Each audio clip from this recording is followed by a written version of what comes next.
Huling season ng mga ahas ang tag-init.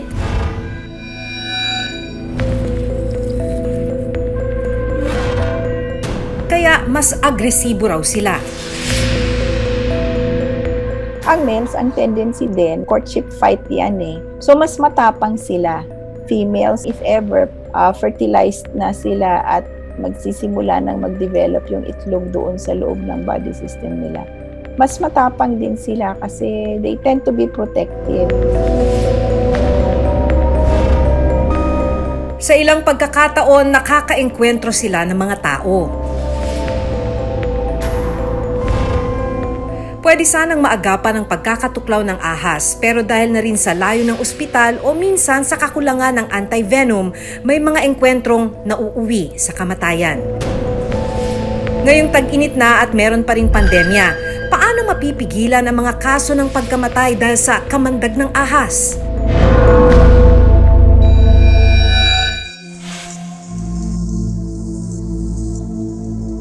November 2020 namatay si Maricar Mendez, 18 taong gulang, ilang oras matapos makagat ng ahas sa isang gubat sa Nasugbu, Batangas. Sabi ng nobyo ni Maricar na si Aljun, pababa na sila ng bundok pagkatapos kumuha ng gulay.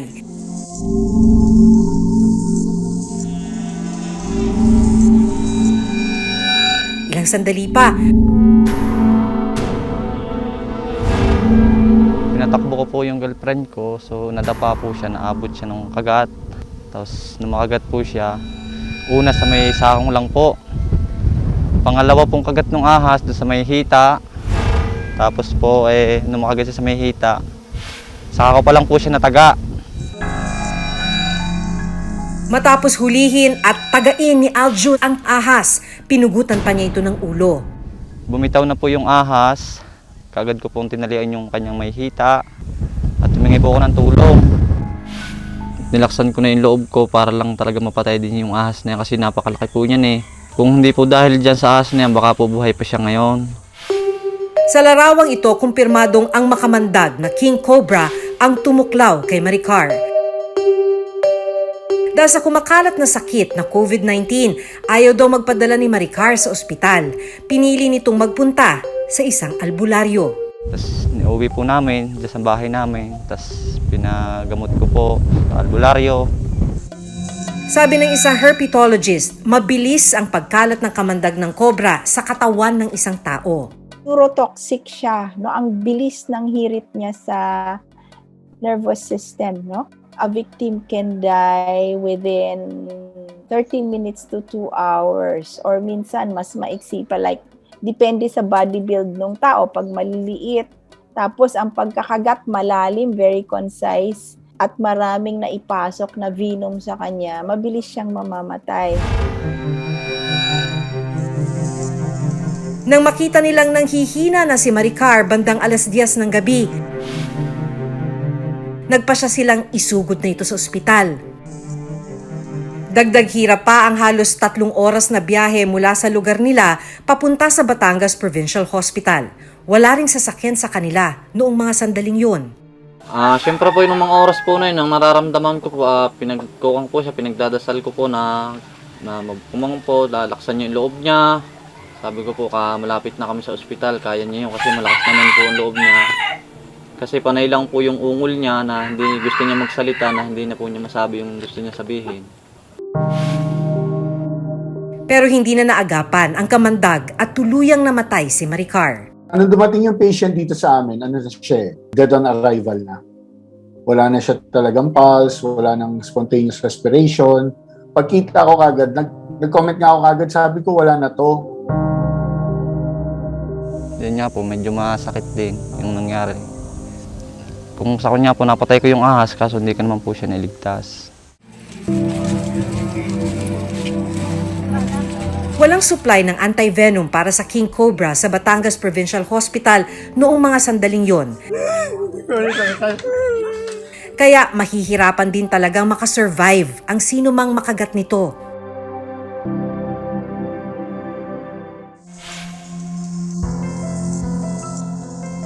February 25, 2021, binawian din ng buhay ang 20 taong gulang na si Jason Nama matapos makagat ng ahas sa Villasis, Pangasinan.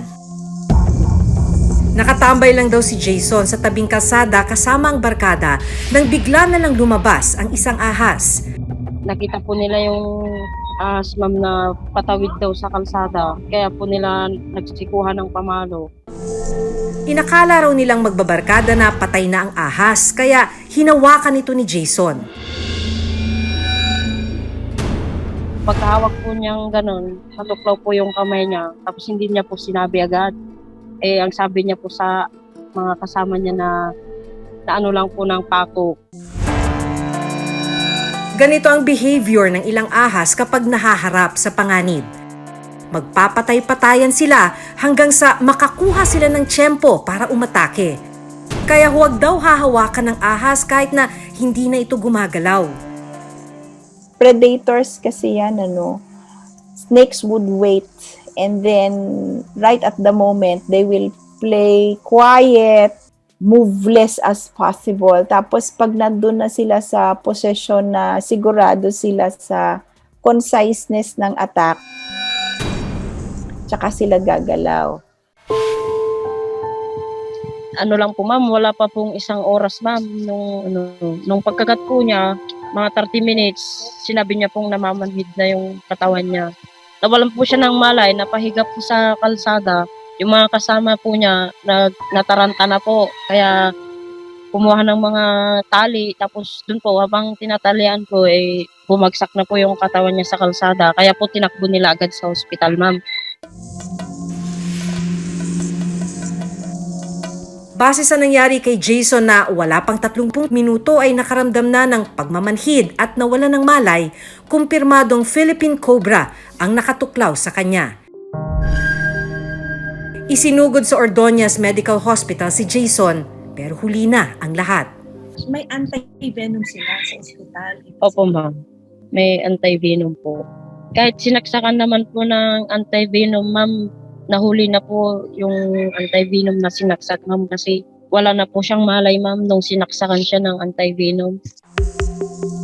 Posibleng nanggaling daw sa kanal ang kobrang kumagat kay Jason. Dahil madilim at tirahan ito ng mga daga na pagkain ng mga ahas, madalas pinupuntahan daw nila ito. Doon po sa silong ng kalsadang tinatambayan nila, may imbornal po doon na matagal na pong hindi naanuhan ng tubig ma'am. Kaya ang ano po namin, doon po nanggaling yung ahas ma'am. Sa barangay ninyo, siya ba yung unang natuklaw o nagkaroon na ng ibang mga insidente ng mga natutuklaw? Meron na pong natutuklaw ma'am, pero hindi po sila naanuhan ng buhay. Si Jason po, siya po yung pangalawang nakagat ng ahas dito sa amin na nawalan po ng buhay. The most fearsome group would be the cobras kasi they really attack. Umaatake yan matapang, aggressive. Usually distinct yung yung itsura ng cobra Tapos yung ulo niya para siyang pango, no? Snub, yung mas maikli yung ulo niya sa normal or ordinary na snake. If you have a distance and you don't have a stick, run! Ganon. Payo ng eksperto, mahalagang madala agad sa ospital ang pasyente kapag nakagat ng ahas. Cobra venom usually attacks nerve tissues also. Mas siya sa nervous system. So, pag na-atake na yung nervous system, kaya nagkakaroon ng tingling feeling, tapos parang numbness, tapos usually nagkakaroon na rin ng wrong control of metabolic processes, kaya nagkakaroon ng temperature drop. No, bumababa yung temperature, nilalamig, ganyan, at nagkakaroon ng parang paralysis dun sa area. Sabi ng spokesperson ng San Lazaro Hospital na pangunahing takbuhan ng mga nakagat ng ahas, may mga pasyente silang dinadala muna sa albularyo bago isugod sa ospital. Como nakikita pa po namin ngayon sa mga natuklaw, hinihiwa po at sinisipsip ang kamandag. Okay. Yung maliit na fang marks po, no, yung sa ngipin ng ahas, hiniwa po nila, may natamaang ugat, it might be a cause of bleeding. So, may komplikasyon po na dagdag. Huwag na lang pong galawin ang pasyente. Kasi pag ginagalaw po, nagagalawin natin ang pasyente, kakalat po ang kamandag sa loob ng katawan. Huwag na pong itali, okay? Kasi kung itatali nyo po, it will cut off the blood supply. Ang dami po namin nakitang cobra bites na tinali na gangrene po. Pero sa panahon ngayon na punuan ng mga ospital dahil sa COVID-19, paano nga ba matutugunan ang iba pang mga emergency cases tulad ng mga nakagat ng makamandag na ahas? Ang San Lazaro Hospital aminadong matinding hamon ito sa kanila. Dapat daw ay nasa ICU o intensive care unit ang mga nakagat ng ahas, pero dahil nakalaan na ito sa COVID-19 patients, hindi nila ito magawa. Ang ina-admit na lang po namin, sir, is yung talagang may kamandag na natuklaw ng ahas na may kamandag. Usually, sir, is Philippine cobra, no? Pero ang nursing care po na ideal sa ICU, hindi po maibibigay dahil syempre, sir, nandun yung mga COVID patients. Kaya ito, sa satellite ICU na lang po sila.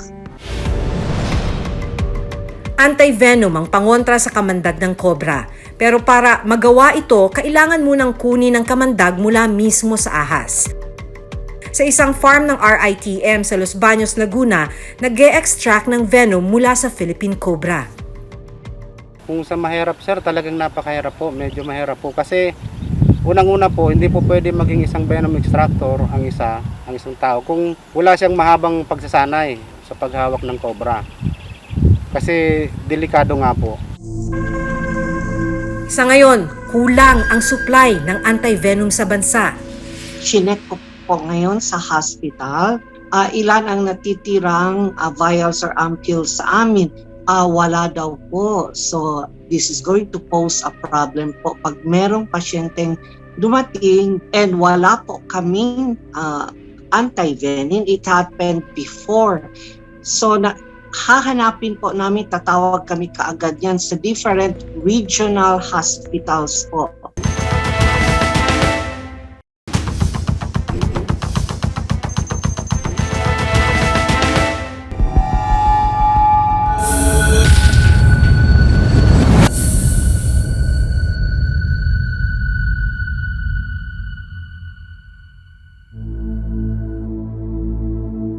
Sa farm ng Research Institute for Tropical Medicine o RITM, ginagawa ang mga antivenom para sa kagat ng Philippine cobra. Kaisa-isa itong ganitong pasilidad dito sa Pilipinas. Para makagawa ng antivenom, kailangan makakuha ng kamandag mula sa mga Philippine cobra. Si Ariel Picuño, 49 na taong gulang, isa sa mga snake venom extractor sa RITM. 4 na taon na siyang nagtatrabaho bilang venom extractor. Kailangan ng mahabang pagsasanay para matuto sa paghawak ng cobra. Kahit si Ariel, na 4 na taon nang ginagawa ito, doble ingat pa rin tuwing ginagawa ang trabaho. Kung sa mahirap, sir, talagang napakahirap po. Medyo mahirap po kasi unang-una po, hindi po pwede maging isang venom extractor ang isang tao kung hindi talaga wala siyang mahabang pagsasanay sa paghawak ng cobra. Kasi delikado nga po. Ang ginagawa po naming pag-extract ng venom, isang beses lang po sa isang taon. Ito po ay kinukuha sa Bicol, sa Kamsur. Sinisigurado muna nilang kumpleto sa protective equipment ang hahawak sa mga cobra.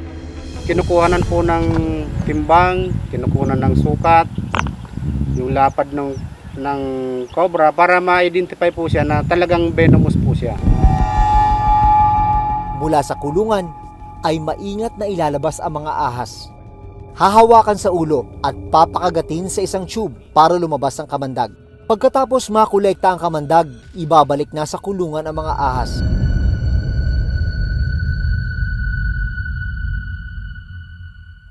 Ang nakolektang venom sa mga cobra, dadaan pa sa maraming test.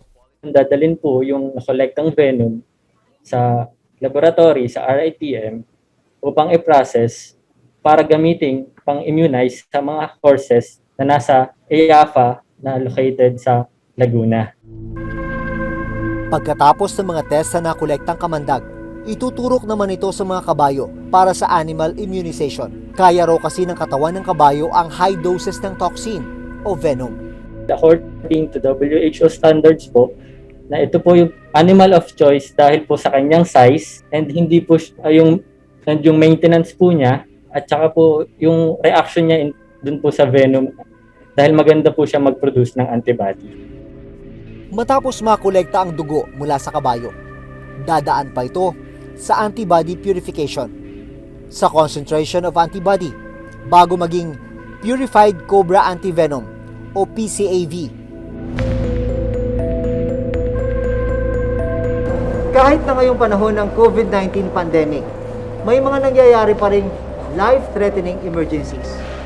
Isa sa mga uri ng emergency, lalo na ngayong tag-init, ang mga nakakagat ng cobra. Ang Philippine Cobra, ang isa sa pinakamakamandag na ahas sa buong mundo. Mula sa kamandag ng Philippine Cobra, nakakagawa ng anti-venom ang RITM o pangontra sa kamandag. Pero paano kung ibang species ng cobra ang nakatuklaw sa iyo? Gaya ng King Cobra na nakatuklaw at nakapatay kay Maricar sa Batangas. Sabi ng RITM, wala tayong supply niyan sa Pilipinas. Mahalagang magkaroon tayo ng sapat na supply ng anti-venom, sabi ng San Lazaro Hospital, ang pangunahing takbuhan ng mga snakebite victims. Noong 2018, 430 ang na-admit sa kanila dahil sa kagat ng ahas. Noong 2019, 352. 76 naman noong 2020. Kada buwan, 25 vials lang ang allotment ng anti-venom para sa San Lazaro Hospital. Kung susumahin, halimbawa noong 2019, 352 ang mga na-admit sa ospital dahil sa snakebite. 29 cases yan kada buwan. Kaya kulang na kulang talaga ang 25 vials na allotment ng anti-venom para sa San Lazaro. Every night, sir, like for example, chinek ko po ngayon sa hospital, I asked my assistant, ilan ang natitirang vials or ampoules sa amin? Wala daw po. So, this is going to pose a problem po. Pag merong pasyenteng dumating, dinala po yan, sir, kasi unconscious yan. Pag may kamandag po, unconscious yan.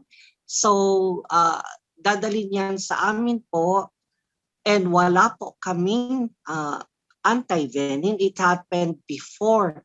So, hahanapin po namin, tatawag kami kaagad yan sa different regional hospitals po. Ilang mamabatas na ang nanawagan para palakasin ang RITM. Kung titignan ang budget ng RITM, 535 million pesos. Ang operations budget nila sa taong 2020, 223 million pesos naman. Ang National Reference Laboratory budget nila noong 2020.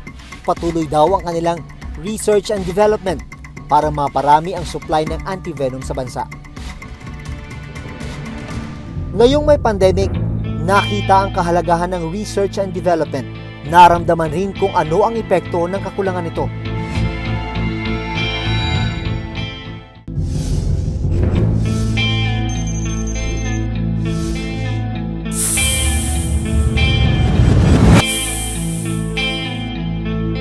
Ngayong may pandemic, nakita ang kahalagahan ng research and development.